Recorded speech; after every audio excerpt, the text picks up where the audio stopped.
Hello students, welcome to operating system class. আপনাদের সাথে আমি আছি ঐশ্বর্য পান্ডে। প্রথমেই আমরা চ্যাপ্টার 1 দিয়ে শুরু করব। চ্যাপ্টার 1 টাইটেলটা কি? Understand the general features of operating system. এখন আসি অপারেটিং সিস্টেমের কার্যাবলী বা ফাংশন। অপারেটিং সিস্টেমের ফাংশনগুলি কি কি? Process management, right? Process management বলতে ইউজার প্রসেস ক্রিয়েট করা এবং ডিলিট করা। এই টপিকটা অনেক গুরুত্বপূর্ণ, সবাই একটু মনোযোগ দিয়ে খেয়াল করবেন। সিস্টেম প্রসেস ক্রিয়েট এবং ডিলিট করা, প্রসেস সিনক্রোনাইজ করা। প্রসেস কি, তাই না? প্রসেস ম্যানেজমেন্ট করতে হলে আগে আমাকে জানতে হবে প্রসেস কি। সাপোজ ধরুন আমি কোনো একটা প্রোগ্রাম আমি আমার কম্পিউটারে লিখলাম। এই প্রোগ্রামটাকে আমরা কি বলতে পারি? Block of code. এই ব্লক অফ কোড যখনই আমি কি করব? এক্সিকিউট করতে হলে আমার কি করতে হবে? এই ব্লক অফ কোডকে রান করতে হবে। রান করে যখন তাকে আমি এক্সিকিউট করব, এই প্রোগ্রামটা তখন হয়ে যাবে কি? প্রসেস। ব্লক অফ কোড যখন আমি রান করব এক্সিকিউট করার জন্য, সে রূপান্তরিত হবে প্রসেসে। এই প্রসেস ক্রিয়েট করা, ডিলিট করা অপারেটিং সিস্টেমের একটা মেইন ফাংশন। দেন এই প্রসেসটাকে সিনক্রোনাইজ করা অপারেটিং সিস্টেমের অ্যানাদার একটি ফাংশন। এর পরবর্তী প্রসেসের সাথে কমিউনিকেট করা। একটা প্রসেস আরেকটা প্রসেসের সাথে কমিউনিকেশন করতে পারে অপারেটিং সিস্টেমের সাহায্য নিয়ে। ডেডলক মানে কি? যে কোনো জিনিস আটকে যাওয়া। সাপোজ কোনো একটা process P1, process P2, process P3, process P4, এখানে আমার 4টি প্রসেস আছে। এই প্রসেসগুলি আমি কি করব? এক্সিকিউট করব। প্রসেস এক্সিকিউট করার জন্য আমার কি প্রয়োজন? রিসোর্স প্রয়োজন। সাপোজ ধরো এই প্রসেস তার হচ্ছে R1 রিসোর্স আছে। R1 রিসোর্স সে নিয়ে প্রসেসটাকে এক্সিকিউট করবে, কিন্তু তার আরও একটা প্রসেস প্রয়োজন। তার আরও একটি রিসোর্স প্রয়োজন। রিসোর্স ধরে নিলাম R2। এই রিসোর্সটা আমার কার কাছে আছে? প্রসেস P3 এর কাছে আছে। কিন্তু এই R2 P3 তাকে নিয়ে আছে, কিন্তু তাকে এক্সিকিউট করার জন্য প্রয়োজন কার? R1 এর। তাহলে R1 না হলে P3 এক্সিকিউট হতে পারছে না। আবার P1, তার প্রয়োজন কাকে? R2-কে। এই R2 কার কাছে আছে? R2 আছে P3-র কাছে। তার মানে এই P1 ডেডলকে পড়ে আছে, আবার P3ও ডেডলকে পড়ে আছে। কারণ P1 তার কাছে আছে হচ্ছে R1, তার প্রয়োজন কাকে? নিড হচ্ছে R2-কে। আর প্রসেস 3 তার নিড হচ্ছে R1-কে। R1 তার নিড, রাইট? এবং তার কাছে অ্যালোকেট করা আছে কাকে? R2।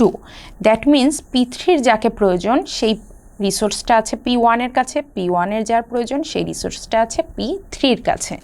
ফাইনালি কেউই এক্সিকিউট হতে পারছে না। তারা যেই সিচুয়েশনে আছে, এই সিচুয়েশনটাকে আমরা বলি ডেডলক। এই ডেডলক হ্যান্ডেল করে থাকে অপারেটিং সিস্টেম। শুধু প্রসেস ম্যানেজমেন্টই না, অপারেটিং সিস্টেম মেমোরি ম্যানেজমেন্টও করে থাকে। মেমোরি ম্যানেজমেন্ট বলতে আমরা কি বোঝাচ্ছি? মেমোরি অ্যালোকেট করা এবং মেমোরি ডিঅ্যালোকেট করা। যে কোনো একটা প্রসেস এক্সিকিউট করার জন্য প্রসেসটা শুরুতেই আমাদের মেইন মেমোরিতে লোড হয়। মেইন মেমোরিতে লোড হলে ওই প্রসেসটা কি ইনফাইনাইট টাইম পর্যন্ত মেইন মেমোরিতে থাকতে পারবে? অবশ্যই না। ওই প্রসেসটা যদি ইনফাইনাইট টাইম পর্যন্ত মেইন মেমোরিতে থাকে, তাহলে অন্য কোনো প্রসেস কিন্তু এক্সিকিউট হওয়ার সময় পাবে না বা সুযোগ পাবে না। তাহলে কখন মেইন মেমোরি অ্যালোকেট করবে এবং কখন মেমোরি থেকে তাকে ডিঅ্যালোকেট করবে, এই ডিসিশনটা নেয় কে? Operating system. এরপর আসছে ফাইল ম্যানেজমেন্ট। ফাইল ম্যানেজমেন্ট বলতে কি বোঝাচ্ছে? ফাইল ক্রিয়েট এবং ফাইল ডিলিট করা। ব্যাকআপ ফাইল ক্রিয়েট করা। আমার যদি কোনো ব্যাকআপ ফাইল না থাকে, সাপোজ কোনো একটা ফাইল, অনেক গুরুত্বপূর্ণ একটা ফাইল, সেটা ডিলিট হয়ে গেছে, তখন আমি ওই ডেটা কোথায় পাবো? এই ব্যাকআপ ফাইল ক্রিয়েট করে কে? Operating system. সেকেন্ডারি স্টোরেজে ফাইলকে ম্যাপিং করে। এরপর আসছে ইউজার ইন্টারফেস। অপারেটিং সিস্টেম ব্যবহারকারীদের কম্পিউটারের সাথে ইন্টারঅ্যাক্ট করার জন্য একটি গ্রাফিক্যাল বা কমান্ড লাইন ইন্টারফেস প্রদান করে। এটি ব্যবহারকারীদের জন্য কম্পিউটার ব্যবহার করা সহজ করে তোলে। ইন্টারফেস জিনিসটা কি? ইন্টারফেস হচ্ছে, আমরা বাংলা যদি বলি, বাংলা হচ্ছে পর্দা। আমরা একটা কম্পিউটার ওপেন করার সাথে সাথে আমাদের সামনে যা দেখতে পাই তাই হচ্ছে একটা ইন্টারফেস।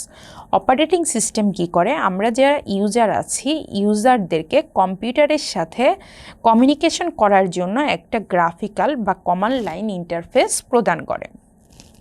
এই কমান্ড লাইন ইন্টারফেস ব্যবহার করে আমরা ব্যবহারকারীরা যে কোনো কম্পিউটারকে ইজিলি ইউজ করতে পারি।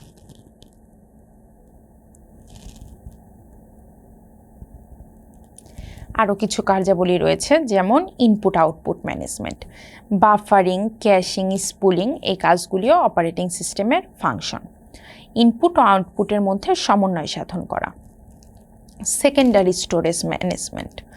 সেকেন্ডারি স্টোরেজ ম্যানেজমেন্টে আমরা কি দেখি? স্টোরেজ অ্যালোকেশন করে। এরপর ফ্রি স্পেস ম্যানেজমেন্ট করে, ডিস্ক শিডিউলিং করে। ইভেন্ট কমিউনিকেশন ম্যানেজমেন্টে অপারেটিং সিস্টেম কাজ করে থাকে। Create, delete, communication connection, send and receive messages, transfer status information.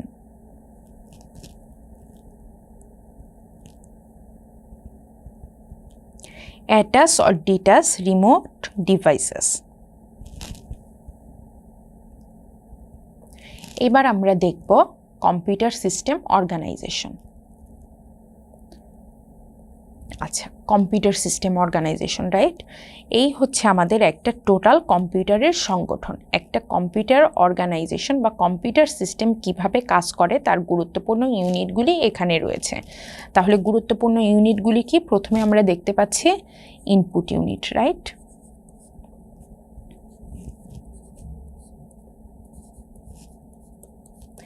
তারপরে কি রয়েছে? সিপিইউ। সিপিইউ এর ফুল মিনিং কি? Central processing unit. আমরা সবাই জানি অলরেডি, তাই না? সিপিইউটা একটা কম্পিউটার সিস্টেমের মেইন পার্ট। একটা কম্পিউটারের হার্ট বলে থাকি আমরা কাকে? সিপিইউকে। আমাদের মস্তিষ্ক যেমন আমাদেরকে পরিচালনা করে, আমাদেরকে ডিসিশন নিতে সাহায্য করে, একটা কম্পিউটারের প্রধান অংশ হচ্ছে সেন্ট্রাল প্রসেসিং ইউনিট। আচ্ছা, ইনপুট ইউনিট, সিপিইউ, তারপরে আছে কি? Output unit. Input unit, right? Input ইউনিটটা কি? ডেটা বা ইনস্ট্রাকশন। সিপিইউ, সিপিইউ এর মধ্যে কি কি রয়েছে? গাণিতিক অংশ। সিপিইউ এর গাণিতিক অংশ বলতে আমরা কি বোঝাই? অ্যারিথমেটিক অ্যান্ড লজিক ইউনিট, যেটাকে আমরা সংক্ষেপে বলে থাকি হচ্ছে এএলইউ। এরপরে রয়েছে নিয়ন্ত্রণ অংশ। নিয়ন্ত্রণ অংশটাকে আমরা বলি হচ্ছে কন্ট্রোল ইউনিট। তারপরে রয়েছে প্রধান স্মৃতি অংশ, মেইন মেমোরি ইউনিট। প্রধান স্মৃতি অংশ হচ্ছে মেইন মেমোরি ইউনিট, সহায়ক স্মৃতি অংশ হচ্ছে কি? Secondary memory unit.